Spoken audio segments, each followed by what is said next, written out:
झीटीए नाटी तार मानी देखा जेमती सुंदर पाठ साठ व्यवहार भी सेमती सुंदर। पाठपढ़ा सरीगला मानीर जॉब पर आप्लाय करू करू एमती 2 वर्ष चलीगला।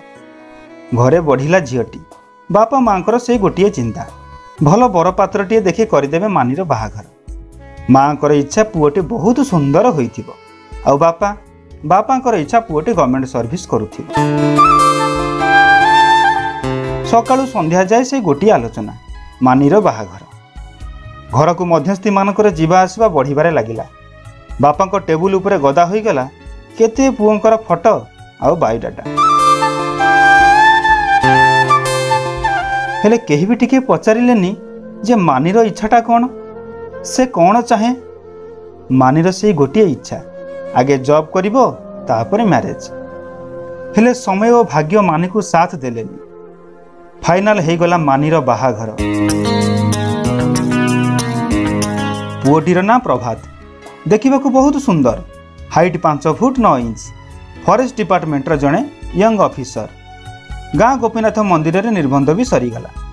बाहाघर मात्र 20 दिन। घरर समस्ते जिनस किणाकिणी रे व्यस्त। हेले मानी पूरा चुपचाप। मनर अनेक प्रश्न हेले कहबो काहाकु, एठी सुनिबो किए। बापा माँ ताकू पिलादिनु केते स्नेह ममता दे बढ़ेइछंती। मानी न खाइले घरे केही भी खांतीनी, से कोन तांको खुशी को भांगी पारिबो। मानी भूलीगला तारा जॉब करिवार स्वप्न। आखि लुह को आखि भितरे रखी समस्तक आगरे हसीबाकू बाध्य हैला।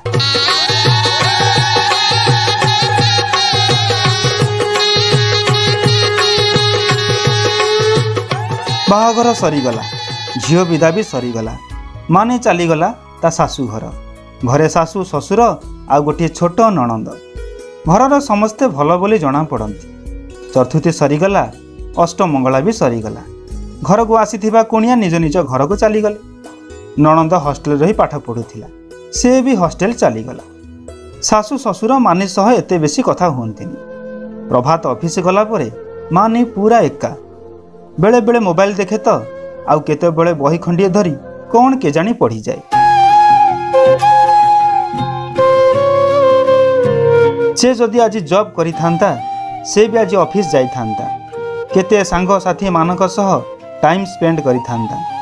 हेले आज से एका एमिति केमिति बंचिबो। से दिन थाए रविवार।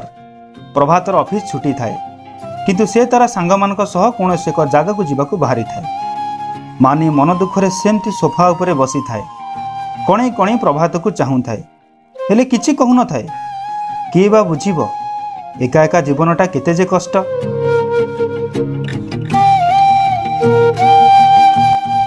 प्रभात 5 मिनिट रे रेडी होई गला।